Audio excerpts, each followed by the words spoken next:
Hey guys, so I'm gonna try to make this quick because I just got to be able to do this review and we only have not even an hour as I'm recording this before I'm supposed to do WWE NXT live reaction, so I'm just gonna jump right into the review for SmackDown Live from last night. And it started, Shane McMahon came out and he said that he was so impressed by Ricochet, Aleister Black, Tommaso Ciampa, and Johnny Gargano on Raw the night before that he decided that he was going to bring them over to SmackDown. So said they were all going to have matches, and then he started to say something else. But then the Miz came out and he said he hadn't slept in 2 days, and that he wanted to apologize because he said it was his fault they lost at Elimination Chamber.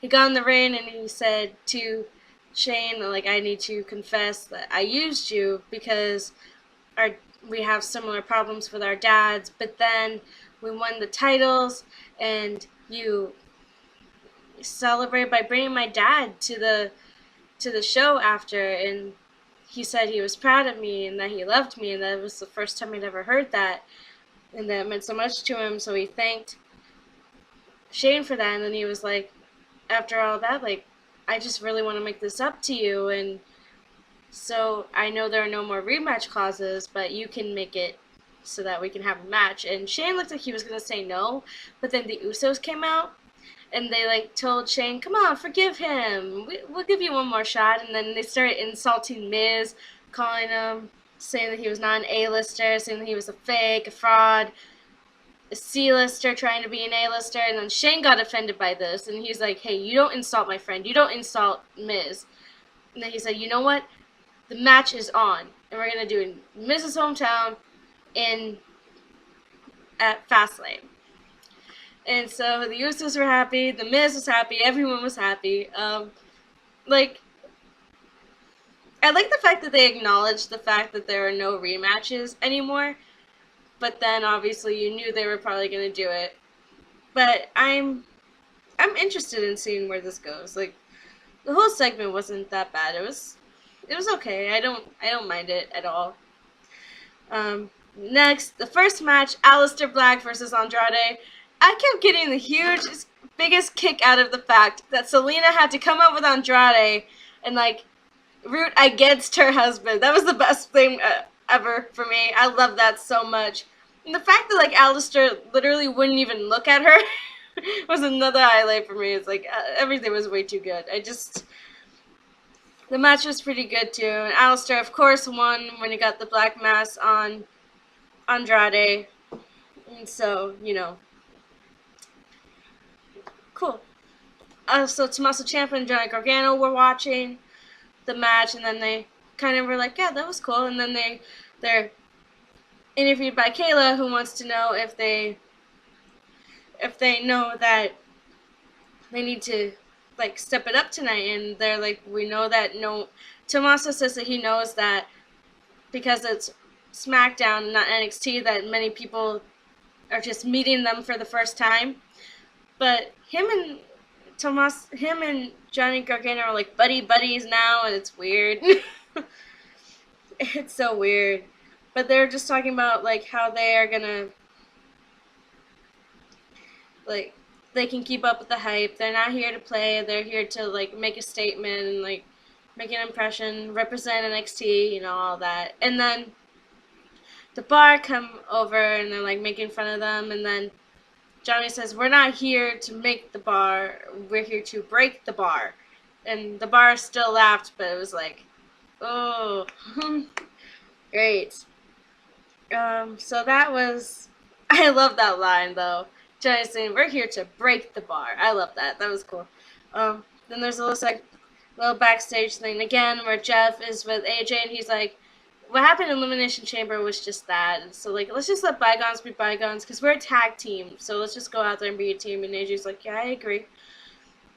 And Kofi came over holding this branch, like, with pancakes on it. And Xavier was, like, holding Big E, and it was just a very weird moment. And Kofi's like, let me just extend this olive branch or this pancake branch and stuff. And AJ was like, oh, okay. And Jeff was kind of looking, then he was like, oh, alright. And then he took a pancake too, and they're both just like eating the pancakes, and everyone's just eating pancakes, so happy. The team is united for tonight. Yay. That was weird.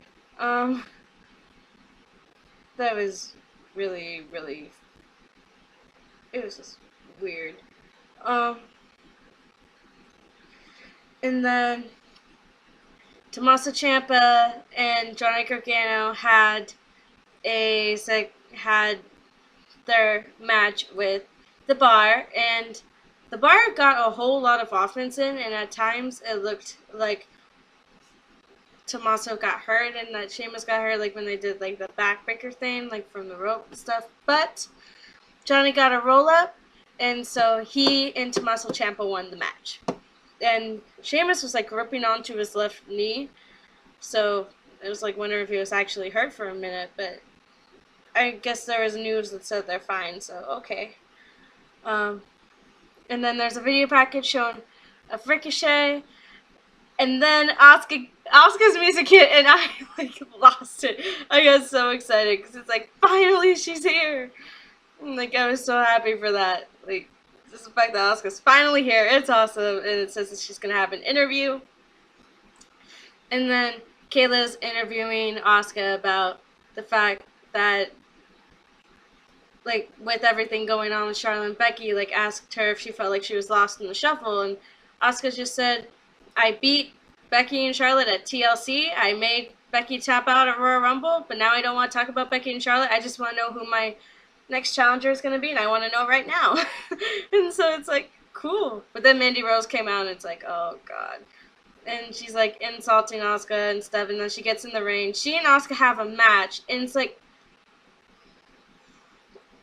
some parts in the match, like, Mandy actually was doing, like, pretty good. Like, at one point they were on the outside, and she and Asuka, like, ran after each other, and Mandy nailed Asuka in the head with, like, this knee that was just, like, it was vicious. It looked like Asuka got legitimately knocked out for a bit. And she was just laying there, like, not moving, just, like, dead. And then Mandy just, like, got in the ring, but at 9, Asuka managed to, like, just slide into the ring. But toward the beginning of the match, Lacey Evans just randomly came out again, walked down the ramp to where, like, Sonya was, and Sonya was just kind of looking like, what? Everyone was confused. Asuka was staring. Even Mandy was, like, staring. Everyone was just staring, like, what is going on? And then she just walked back, and then Mandy tried to get a roll-up onto Asuka, and that time it failed. But then, when they're in the ring, like, toward the end, Asuka did, like, that pop-up knee to Mandy, hit her in the left eye, but then Mandy acted like her right eye hurt. And so the ref falls for this, and Asuka at first is just so mad, just wants to keep fighting, keeps trying to go after her, and the ref keeps putting her back. And then finally, it looks like even Asuka, like, falls for this, because even she seems to go over for a second, like, are you okay? And then when she's, like, pulled back again, Mandy, like, pushes Asuka into the ropes, and then, like, gets her into this roll-up and, like, holds her down.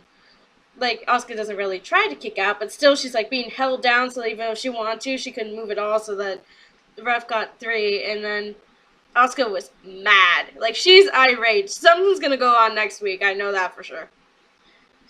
Even though I love the Twitter things that are going on right now, she just keeps having that emoji of her pointing and the limo blows up at everything that has to do with Mandy Rose. It's funny. But yeah, I'm just so happy she's back, and I was not happy when she lost, but at the same time, how upset she was about this, it's not over. She'll get Mandy back for that, you know it. I can't wait to see it. Next, Charlotte Flair's backstage. A new interviewer interviews her, and at first, like, Charlotte was watching the match, and she's like, did you see that? And then the interviewer asks her if Becky is haunting her, and Charlotte's like, yeah, she kind of is, because she's suspended, so she's basically a ghost. She's not supposed to be here, and if she does come around again, she'll be arrested. Okay. So, and she says that WrestleMania will be the main event. Her match will be the main event just because simply she's in it. Yay. And then The Miz and Shane are backstage. Miz thanks Shane for believing in him and says that at Fastlane his dad, Mr. Miz, will be there.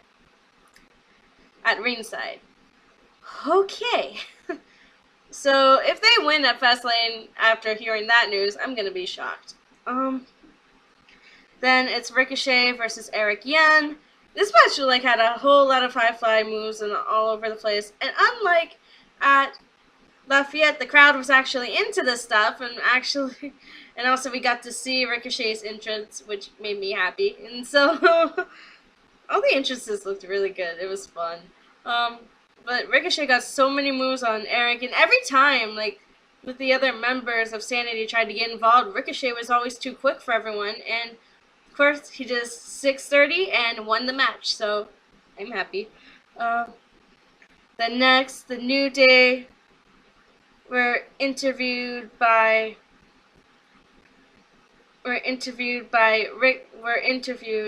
and they were talking about how, like, Kofi Mania might have started 7 years ago, but he had actually been working up to this for the last 11 years, and then he's been working his butt off, and he's been here longer than what they said.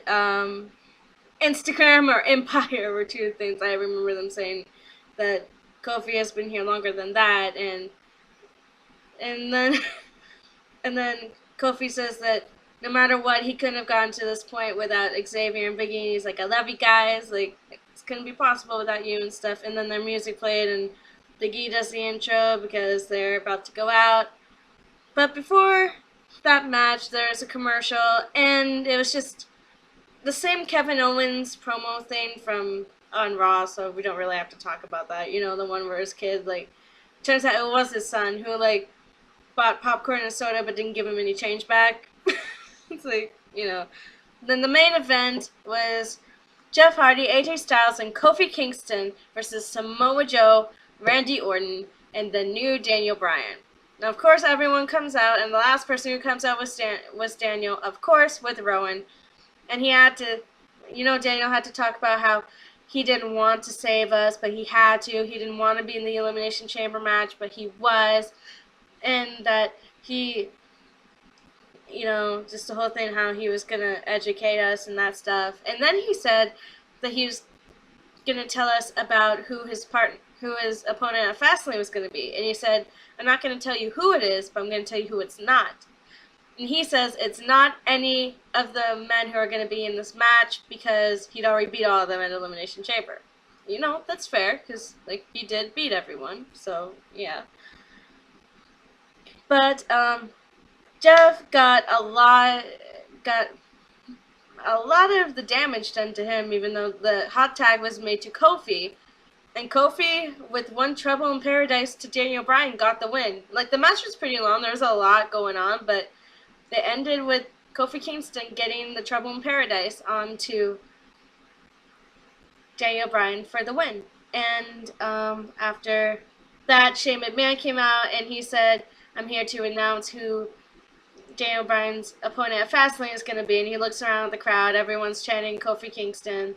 So he goes, at Fastlane, it'll be the new Daniel Bryan versus Kofi Kingston. And then Big E and Xavier like celebrating with him, and Daniel Bryan just looks so mad, and then the show went off the air. So, and I was able to do this in a very short record time because I got to get ready for the NXT live reaction. So, the show was pretty good. I'm so happy Asuka's back. Not happy that Mandy Rose like beat her like that and that Asuka fell for those tricks, but you know, Asuka's gonna have something to say about it next week, most likely, and yeah, and Kofi Kingston is gonna be fighting Daniel Bryan at Fastlane, so it's gonna be interesting. Some stuff to look forward to next week, but I will see you in a little while when I upload the live reaction for WWE NXT. So, see you in a bit.